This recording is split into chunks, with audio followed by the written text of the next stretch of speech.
Hello friends, welcome to Infonet coaching classes. आज का जो हमारा टॉपिक है वो है पंचायती राज और ये इस वीडियो जो है ये इस टॉपिक का पहला पार्ट है। इस पार्ट में हम बेसिकली जानेंगे कि पंचायती राज होता क्या है, वो किसका ओरिजिन कैसे हुआ और ग्रेजुअली ये कैसे इवॉल्व होकर प्रेजेंट डे में यूज हो रहा है, तो उसके ऊपर कंप्लीट डिस्कशन रहने वाला है। इसमें हम डिस्कशन करेंगे कि जब इसका ओरिजिन हुआ था तो कौन कौन से कमिटीज आए थे, उन कमिटीज का क्या क्या रिकमेंडेशन था और क्या क्या सारे इंप्लीमेंट्स किए गए, तो वो सारी बातें आज हम कवर करने वाले हैं इस वीडियो में। तो इसे एंड तक जरूर देखें क्योंकि ये बहुत ही यूजफुल होने वाला है आप सभी के लिए। ओके, तो चलिए शुरू करते हैं आज का हमारा session.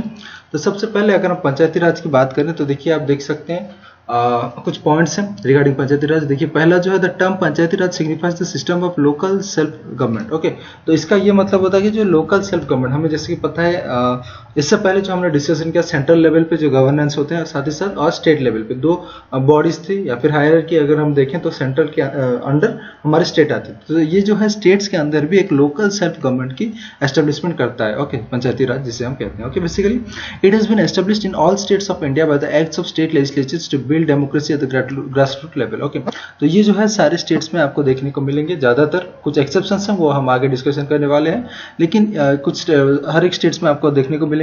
Bye the acts of state legislature, ये स्टेट के ऊपर ये रिस्पॉन्सिबिलिटी दी गई है और स्टेट लेजिस्लेचर के ऊपर ये डिपेंड होता है, तो वो उस तरीके से एक्ट्स लाके लॉज लाके ये पंचायती राज को एस्टेब्लिश करवाएंगे। To build democracy at the grassroot level, किस लिए कि ताकि जो डेमोक्रेसी है वो ग्रास रूट लेवल या फिर ग्राउंड लेवल से शुरू हो सके या फिर उस तक पहुंच सके। Okay, it is interested with the rural development. Basically Panchayati Raj की जब भी हम बात करते हैं हमारे माइंड में एक ही बात आना चाहिए कि ये जो है रूरल डेवलपमेंट से रिलेटेड है, गाँव ग्रामीण क्षेत्र के डेवलपमेंट से रिलेटेड है हमारे Panchayati Raj. Okay, it was constitutionalized through the 73rd constitutional amendment act of 1990। तो इसे जो है संवैधानिक जो पोजीशन मिला था, संवैधानिक स्टेटस मिला था, कॉन्स्टिट्यूशनल स्टेटस मिला था, ये जो था ये 73rd कॉन्स्टिट्यूशनल अमेंडमेंट के अकॉर्डिंग मिला था जो कि 1992 में आया था। तो इसके रिलेटेड हम डिटेल आगे स्टडी करने वाले हैं। तो ये था एक ओवरव्यू ऑफ पंचायती राज क्या होता है उसके ऊपर। ओके, आगे बढ़ते हैं फ्रेंड्स।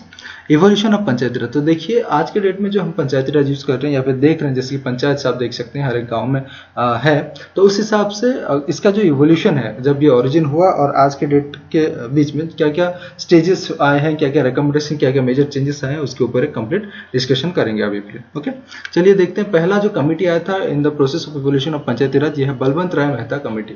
आप याद रख सकते हैं ये नाम, और इनके रिकमेंडेशंस भी इंपॉर्टेंट है एग्जाम पॉइंट ऑफ व्यू से, क्योंकि इससे बहुत सारे क्वेश्चंस बनते हैं। ओके, तो बलवंत राय मेहता कमेटी की अगर हम बात करें तो ये जो है इन जनवरी 1957 जनवरी में 1957 में the government of India appointed a committee to examine the working of the community development programs 1952 and the National Extension Service 1953 and to suggest measures for their better working। देखिए इनिशियली जो था हमारे डेमोक्रेसी में अगर हम बात करें पंचायती Raj system originally नहीं था।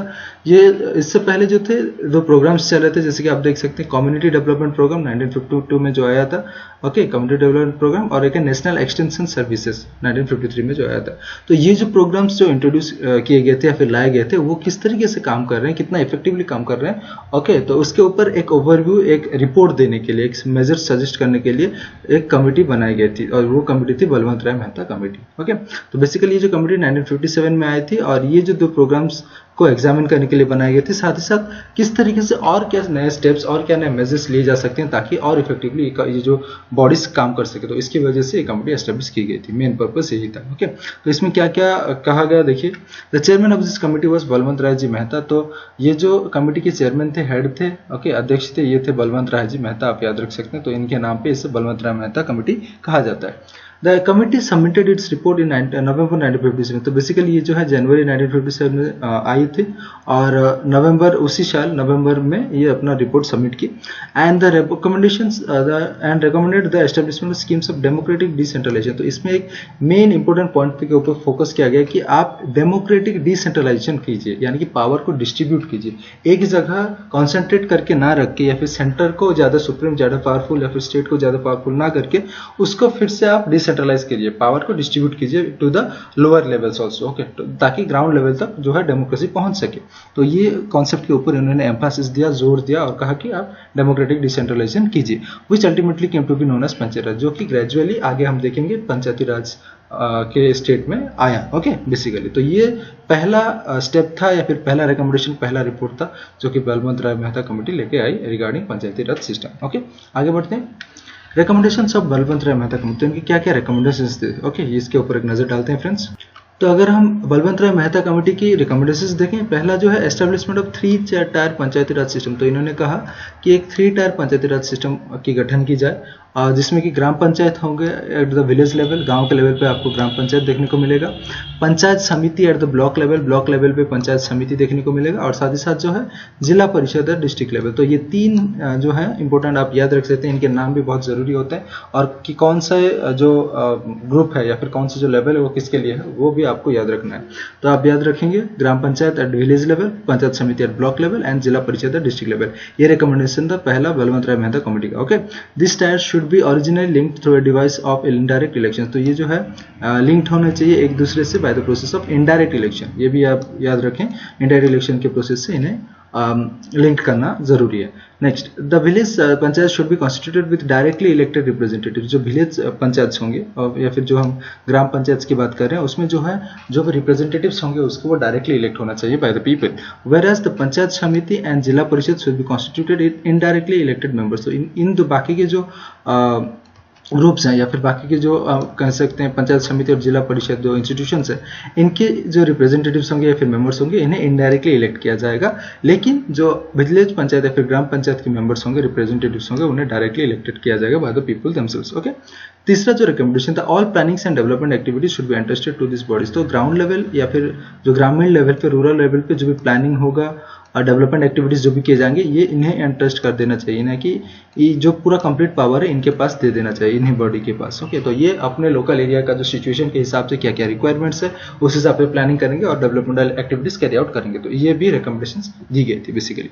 नेक्स्ट, द पंचायत समिति should be the executive body while the जिला Parishad should be the advisory, coordinating and supervising body. तो इसमें जो है आप तो ग्राम पंचायत की बात कर चुके हैं, देखिए कि ग्राम पंचायत जो है डायरेक्ट इलेक्टिव डायरेक्ट रिप्रेजेंटेटिव रहेंगे जो कि डायरेक्ट इलेक्शंस के तौर पे इलेक्ट होके आएंगे, ओके। साथ ही साथ जो है पंचायत समिति जो कि आपके ब्लॉक लेवल पे होंगे वो एक एग्जीक्यूटिव बॉडी रहेगी, बेसिकली एग्जीक्यूट करेगी, सारी फंक्शंस करेगी, और जो जिला परिषद हो जो कि डिस्ट्रिक्ट लेवल पे आपको देखने को मिलेगा वो एडवाइजरी और कोऑर्डिनेटिंग और सुपरवाइजिंग बॉडी की तरफ से के हिसाब से काम करेगी बेसिकली, ओके। आगे बढ़ते हैं फ्रेंड्स, कुछ और रिकमेंडेशंस के ऊपर नजर डालते हैं। नेक्स्ट जो है the district collector should be the chairman of the जिला परिषद। जो जिला परिषद रहेगा जो कि डिस्ट्रिक्ट लेवल पे बनाई जाएगी उसके जो हेड होंगे, चेयरपर्सन होंगे, वो होंगे डिस्ट्रिक्ट कलेक्टर। ये भी रिकमेंडेशन दी गई थी।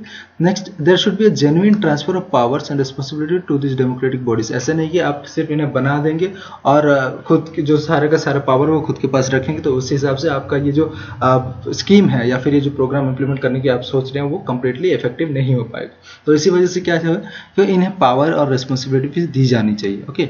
ना सिर्फ एस्टैब्लिश कर देने से कुछ नहीं होता, इसलिए आपको इन्हें पावर भी ट्रांसफर करना पड़ेगा, पावर देना पड़ेगा, साथ ही साथ रिस्पांसिबिलिटीज भी देना पड़ेगा to this democratic bodies, okay. Adequate resources should be transfer to this bodies. साथ ही साथ पावर के साथ साथ सिर्फ पावर देने से थोड़ी होगा कि आपको फंड्स भी तो चाहिए, फाइनेंशियल हेल्प भी तो चाहिए। तो जो भी रिसोर्सेज होंगे अवेलेबल वो भी सफिशिएंटली प्रोवाइड किया जाना चाहिए इन्हें। They should be transfer to this bodies and enable them to discharge their functions and fulfil their responsibility. और साथ ही साथ जो है इनकी जो रिस्पांसिबिलिटी और फंक्शंस को ठीक तरीके से काम करने के लिए इन्हें एडिक्वेट सपोर्ट भी मिलना चाहिए, रिसोर्सेज भी प्रोवाइड करना चाहिए। ये system should be evolve to effect further devolution of authorities in future. तो इसके ऊपर फ्यूचर में कुछ अगर कुछ एक्स्ट्रा इंप्लीमेंटेशन हो या फिर मॉडिफिकेशन हो, डिवोल्यूशन हो, उसके लिए भी एक सिस्टम बना देनी चाहिए जो कि इसके ऊपर कंप्लीट ये जो लोअर हम कह सकते हैं डेमोक्रेटिक बॉडीज हैं उसके ऊपर एक नज़र रखे या फिर कंट्रोल रखे, ओके। तो इस तरह की एक अथॉरिटी फ्यूचर में बनाने से भी होगा, ओके। तो बनानी भी चाहिए। तो ये थी सारी की सारी recommendations of Balwant Rai Mehta committee, okay. आगे बढ़ते हैं फ्रेंड्स, पंचायती राज का ऊपर एक नज़र डालेंगे कि ये किस तरीके से आया, इसके रिलेटेड क्या क्या इंपॉर्टेंट पॉइंट्स हैं। देखिए, the recommendations of the committee was accepted by the national development council in January 1958। तो आप देख सकते हैं जो एनडीसी था उस दौरान, नेशनल डेवलपमेंट काउंसिल, उन्होंने ये सारी जो रिकमेंडेशंस थी कमेटी की, बलवंत राय मेहता कमेटी की, इन्हें एक्सेप्ट कर दी। कब? जनवरी 1958 में। और इसके अंडर क्या हुआ देखिए, the council did not insist on a single rigid platform and left it to the states to evolve their own pattern suitable for local conditions. तो इन्होंने रिकमेंडेशंस एक्सेप्ट की, नो डाउट, बट इन्होंने ये कहा कि एक सिंगल रिजिड पैटर्न हम नहीं बनाएंगे, जैसे कि आप अभी अभी बोले जो सारे बॉडीज हैं, ऐसा कोई strict and hard and fast rule नहीं किया जाएगा कि पर्टिकुलर एक ऐसा ही बॉडी रहेगा हर एक स्टेट्स के लिए और उसी के अकॉर्डिंग काम किया किया जाएगा, तो इस तरीके का पैटर्न नहीं लाया जाएगा, बल्कि ये स्टेट्स के ऊपर बिल्कुल छोड़ दिया जाएगा। उनको इंडिपेंडेंस से उनको ये पावर दी जाएगी कि वो किस तरीके से अपने लोकल कंडीशंस के हिसाब से, वो उन्हें जो सुटेबल लगता है उनके अपने पैटर्न के हिसाब से अपना बॉडी या फिर अपना जो भी गवर्नेंस के लिए बॉडी बनाना चाहते हैं वो बना सकते हैं। ओके, तो the power was left to the states, okay, to evolve their own pattern, so खुद का पैटर्न डिजाइन करें अपने लोकल कंडीशंस के हिसाब से। आगे बढ़ते हैं। But the basic principles and broad fundamentals should be identical throughout the country. Okay, no doubt ये जो है अपना जो स्टेट्स हैं लोकल कंडीशंस के हिसाब से अपना अपना बॉडी एस्टेब्लिश करेंगे, लेकिन जो बेसिक प्रिंसिपल होगा, मेन प्रिंसिपल, मेन मोटो होगा, फंडामेंटल जो होगा वो सिमिलर होगा सारे के सारे स्टेट्स में throughout the country. Okay, basic principles of the board fundamentals it should be identical throughout the country, वो सेम होना चाहिए। Rajasthan was the first state to establish Panchayati Raj. ये इंपोर्टेंट है फ्रेंड्स, क्योंकि इससे भी डायरेक्ट क्वेश्चंस बन चुके हैं, बहुत बार प्रीवियस एग्जाम्स में पूछे जाते हैं। तो राजस्थान था, राजस्थान में पहली बार जो है ये पहला स्टेट है जो कि पंचायती राज सिस्टम को इंट्रोड्यूस किया था, फिर इंप्लीमेंट किया था, पंचायती राज एस्टेब्लिश किया था। The scheme was inaugurated by the prime minister on October 2, 1959 in Nagaur district. आप डेट भी याद रख सकते हैं क्योंकि ये भी जरूरी है, क्योंकि आप देखिए ये एक डेट इंपॉर्टेंट आप रख सकते हैं क्योंकि ये गांधी जयंती का डेट है October 2 और ईयर है 1959। इस साल नागौर डिस्ट्रिक्ट, इससे भी क्वेश्चन बनते हैं कि कौन सा डिस्ट्रिक्ट डायरेक्टली अगर पूछे जाए डिस्ट्रिक्ट, तो एग्जैक्ट पोजीशन अगर आपको याद रखनी है तो यह है नागौर डिस्ट्रिक्ट में पहली बार एस्टेब्लिश की गई थी और उसे हमारे जो तब के प्राइम मिनिस्टर जो थे पंडित जवाहरलाल नेहरू, उन्होंने इनॉग्रेट किया था। ओके, बेसिकली राजस्थान के अंदर। आगे, so Rajasthan was followed by Andhra Pradesh which also adopted this system in 1915। तो उसी साल ही, सेम ईयर ही जो हमारे राजस्थान के बाद आया वो आंध्र प्रदेश भी उसी सिस्टम को फॉलो करने लगे, यानी कि पंचायती राज एस्टेब्लिश कर दी। तो बेसिकली ये हम कह सकते हैं कि आंध्र प्रदेश जो है वो सेकेंड स्टेट्स बना in as per the regard of establishing a Panchayati Raj system. Okay, next, thereafter most of the states adopted the system. उसके बाद जो है ग्रेजुअली डिफरेंट जो स्टेट्स हैं वो भी अडॉप्ट करने लगे, यूज करने लगे इस प्रोसेस को, इस बॉडी को। ओके, इंप्लीमेंट करने लगे। आगे बढ़ते हैं फ्रेंड्स। पंचायती राज के अंदर देखिए और भी कुछ इंपॉर्टेंट पॉइंट्स हमें जानने को हैं, जैसे कि दो most of the states created Panchayati Raj institution by mid 1960। देखिए जो प्रोसेस है एस्टेब्लिशमेंट ऑफ पंचायती राज ये 1959 में शुरू हो गया था और जो है during the time of mid 1960s, यानी कि 1960s के मिडिल 65-66 के टाइम पे there were differences from one state to another with regard to the number of tiers, relative positions of Samiti and Parishad, their tenures, functions, finances and so on. देखिए इसमें जो है कोई सेंटर के द्वारा ऐसा फिक्स्ड प्रोविजंस नहीं रखा गया था कि आप ऐसा ही एक बॉडी बनाएंगे पर्टिकुलर, इतना ही आपका जो कॉम्पोजिशन ऐसा होना चाहिए, उसका टेन्योर इस तरह होना चाहिए, इस तरीके से फंक्शंस होना चाहिए, फाइनेंसेस इस तरह से डिस्ट्रीब्यूट करना चाहिए, तो ऐसा कोई फिक्स्ड प्रोविजंस नहीं। तो इसी वजह से ये जो पूरा पावर है स्टेट्स को दिया गया था और different states according to their own requirement and the local condition वो अपना अपना खुद का पंचायती राज एस्टेब्लिश कर रहे थे। तो ये देखा गया कि जो स्टेट्स हैं, एक स्टेट और दूसरे स्टेट के बीच में बहुत ज़्यादा डिफरेंसेस देखने को मिली regarding the number of tiers. कई ऐसे भी स्टेट से 2 tier system, 3 tier system, even 4 tier system तक भी फॉलो करते थे अपने स्टेट में। Relative positions of Samiti and Parishad, जो समिति और परिषद की हमने बात की, जिला परिषद और पंचायत समिति, तो उसके रिगार्डिंग भी डिफरेंट पोजीशन उन्होंने बनाई थी, हुई थी। साथ ही साथ उनका टेन्योर, टाइम पीरियड है, फंक्शंस, फाइनेंसेस, ये सारी डिफर कर रही थी इस डिफरेंट स्टेट्स की अगर हम बात करें। ओके, तो आगे बढ़ते हैं। फॉर एग्जाम्पल जैसे आप देख सकते हैं राजस्थान अडॉप्टेड 3 टायर सिस्टम पर तमिलनाडु अडॉप्टेड 2 टायर सिस्टम। देखिए एग्जाम्पल के तौर पर अगर हम समझना चाहें तो राजस्थान जो थे वो 3 टायर सिस्टम को अडॉप्ट किए, ओके, और पंचायती राज, लेकिन तमिलनाडु में आप 2 टायर सिस्टम को देखने को मिलेगा। लेकिन साथ ही साथ जो है वेस्ट बंगाल जैसे स्टेट्स में क्या हुआ, on the other hand adopted 4 tier system, इन्होंने 4 टायर सिस्टम्स को भी अडॉप्ट करना शुरू कर दिया पंचायती राज केस में। Okay, further in Rajasthan Andhra Pradesh pattern, जो राजस्थान आंध्र प्रदेश पैटर्न जो कि पहले आई थी, उसके according Panchayati Samiti was powerful as the block was unit of planning and development. तो इस केस में जो था पंचायत समिति को पावरफुल बनाया गया था, क्योंकि वहाँ पे जो है राजस्थान और आंध्र प्रदेश में जो है ब्लॉक को as a unit of planning and development consider किया गया था, उस हिसाब से उन्हें उसका जो पोजीशन सेट किया गया था। लेकिन अगर हम महाराष्ट्र और गुजरात की पैटर्न की अगर बात करें तो जिला परिषद था वो सबसे पावरफुल था अमंग द 3 टायर्स। ओके, तो महाराष्ट्र और गुजरात के केस में जिला परिषद और आपके राजस्थान आंध्र प्रदेश के पैटर्न में जो भी पंचायती राज एस्टैब्लिश किए जा रहे थे उस केस में पंचायत समिति वाज द मेन पावरफुल और it was the main powerful. Okay, आप बोल सकते हैं क्योंकि ये था basically unit of planning and development. Okay, आगे बढ़ते हैं। सम स्टेट्स ऑल्सो एस्टेब्लिश न्याय पंचायत। कुछ ऐसे भी स्टेट्स हैं जिन्होंने कि इसके अंडर न्याय पंचायत भी एस्टेब्लिश करना शुरू कर दिया, that is judicial panchayat. Panchayat के अंदर ही जुडिशियरी का फंक्शनिंग होगा। ओके, तो जुडिशियल मैटर्स के ऊपर भी सुनवाई करेंगे। तो कुछ इस तरह के बॉडीज भी एस्टेब्लिश किए जाने लगे कुछ स्टेट्स में। Okay, to try petty and civil and criminal cases, यानी कि जो छोटे मोटे सिविल और क्रिमिनल केसेस होंगे उनके ऊपर सुनवाई करने के लिए, हेयरिंग करने के लिए, डिसीजंस देने के लिए कुछ स्टेट्स ये भी न्याय पंचायत भी एस्टेब्लिश करने लगे थे। Okay, next study teams and committees की अगर हम बात करें तो इसी दौरान कुछ कमिटीज सेटअप किए गए थे, कुछ टीम्स बनाए गए थे जो कि एनालिसिस करेंगे ये complete situation through out the country, तो किस तरीके से ये काम कर रही है, प्रोग्रेस कर रही है, उसके ऊपर एक कंप्लीट रिपोर्ट देने के लिए कुछ स्टडी टीम्स और कमिटीज बनाए गए थे। ये जो हालांकि जो कमिटीज है ये इतना इंपॉर्टेंट नहीं है, आगे हम डिस्कशन करेंगे। और भी कुछ बड़े बड़े कमिटीज थे ओके, जो कि मेजर आप बोल सकते हैं रिकमेंडेशंस दिए थे, तो उसके ऊपर ज़्यादातर क्वेश्चन आते हैं। ये सिर्फ आप याद रख सकते हैं या फिर देख सकते हैं, एक ओवरव्यू थोड़ा सा जानने के लिए बस। Okay, Since 1960, many study teams, committees and working groups have been appointed to examine the various aspects of functioning of Panchayati Raj system. तो 1960 से ये शुरू हो गया था कि different teams, committees, working groups बनाए गए थे जो कि एग्जामिन करेंगे जो किस तरीके से पंचायती राज सिस्टम फंक्शन कर रही है डिफरेंट स्टेट्स में। ओके, देखिए ये कुछ कमिटीज आप एक देख सकते हैं। ओके, ओवरव्यू कुछ 13 कमिटीज हैं, डिफरेंट ईयर्स दिए गए हैं कमिटीज के नाम, और साथ ही साथ उनके जो चेयरमैन के नाम दिए गए हैं। आप चाहें तो इन्हें पढ़ सकते हैं, याद रख सकते हैं, लेकिन ये इतने भी इंपॉर्टेंट नहीं है। ओके, सिर्फ और सिर्फ जानने के लिए आप इसे थोड़ा देख सकते हैं। Okay, important. आगे बढ़ते हैं। अशोक मेहता कमेटी, जो ये जो कमेटी सब हम पढ़ेंगे, अशोक मेहता कमेटी, ये इंपॉर्टेंट है फ्रेंड्स, ये आपको ध्यान से सुनना है और इससे रिलेटेड जो भी पॉइंट्स हैं इंपॉर्टेंट वो आपको याद रखना है, क्योंकि इससे क्वेश्चंस बनेंगे। ओके, तो ये इंपॉर्टेंट कमिटीज, मेजर कमिटीज। तो अगर जब भी हम अशोक मेहता कमिटीज की बात करते हैं, देखिए इन दिसंबर 1977, तो ये जो आया था दिसंबर 1977 में। ओके, यानी कि तकरीबन आपका जो इंट्रोड्यूस हुआ था पंचायती राज वो 1959 में पहली बार बना था और ये 77 में कमेटी आया था। ओके, और बेसिकली जो कमेटी था ये जनता गवर्नमेंट के द्वारा लाई गई थी। Okay, the Janata government appointed a committee on Panchayati Raj institution on the chairmanship of Ashok Mehta. तो इसके तो चेयरमैन थे अशोक मेहता और इन्हीं के नाम पे इसे अशोक मेहता कमेटी कहा जाता है। Okay, it submitted its report in August 1978, तो एक साल बाद नेक्स्ट ईयर जो है अगस्त 1978 में इन्होंने अपना रिपोर्ट सबमिट किया regarding the functioning of Panchayati Raj system.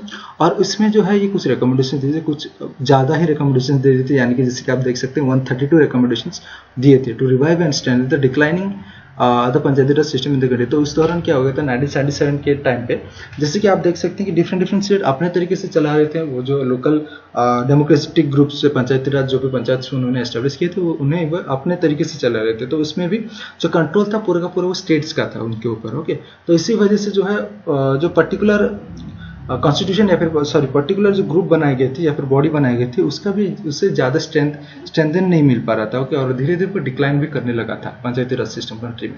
तो उसको रिवाइव करने के लिए, रिएक्टिव करने के लिए, रिवाइटलाइज करने के लिए उसे ये जो कुछ रिकमेंडेशन सजेस्ट किए गए थे bye the Ashok Mehta committee. Okay, तो क्या क्या रिकमेंडेशन थे वो इंपॉर्टेंट है फ्रेंड्स। आपको कुछ मेजर रिकमेंडेशन देखेंगे हम, 132 रिकमेंडेशन तो जरूरी नहीं है, लेकिन कुछ important main recommendation, main points हम देखेंगे। ओके, सो इट्स रिकमेंडेशन पर क्या है देखते हैं, ये कुछ देखिए।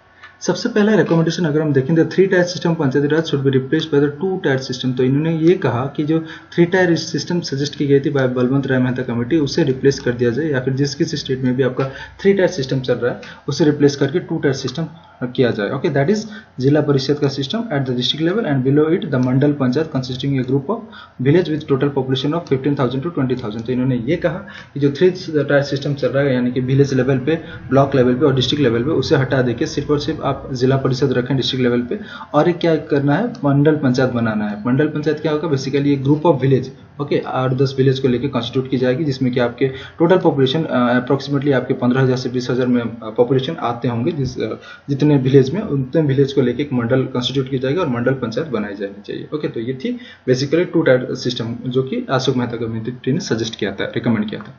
ए district should be first point for decentralisation. Okay, तो डिस्ट्रिक्ट जो है वो पहला पॉइंट होना चाहिए डिसेंट्रलाइजेशन के लिए, यानी कि पावर डिस्ट्रीब्यूशन के लिए, under popular supervision below the state level, यानी कि स्टेट के अंडर अगर कोई बॉडी आनी चाहिए या फिर कोई जो हायरार्की में अगर हम बात करें तो स्टेट के अंडर जो डायरेक्टली सुपरविजन के अंडर आनी चाहिए वो है आपका डिस्ट्रिक्ट। ओके, तो it should be first point for decentralisation. Next जो रिकमेंडेशन था, Zila Parishad should B executive body, जो जिला परिषद की रखी जाएगी डिस्ट्रिक्ट लेवल पे वो एग्जीक्यूटिव बॉडी होगा and made responsible for planning at the district level. तो ये जो है डिस्ट्रिक्ट लेवल पे जैसे कि रहेंगे तो इसलिए डिस्ट्रिक्ट लेवल पे ये प्लानिंग की काम करेंगे। This should be an official participation, इसमें जो है ऑफिशियल पार्टिसिपेशन होना चाहिए political parties at all levels of panchayat elections. जो भी इलेक्शंस कंडक्ट किए जाएंगे, ये जो पंचायत होंगे इस लेवल पे, इसमें पॉलिटिकल पार्टीज पार्टिसिपेट करना चाहिए और ये जो है ऑफिशियली होना चाहिए। ओके, ना ऐसे ना कि अनऑफिशियली कोई भी आके किसी भी पार्टी से या फिर कोई मेंबर्स ऐसे पंचायत इलेक्शन में खड़ा होकर कोई भी हो सकता है मेंबर्स, इस तरीका का रिकमेंडेशन नहीं था। लेकिन इन्होंने कहा जो पंचायत से इलेक्शंस होंगे उसमें पॉलिटिकल पार्टीज के ऑफिशियल पार्टिसिपेशन होना चाहिए, उनका भी योगदान रहना चाहिए। ओके, कुछ और रिकमेंडेशंस हैं फ्रेंड्स, देखते हैं एक एक करके इसके ऊपर भी।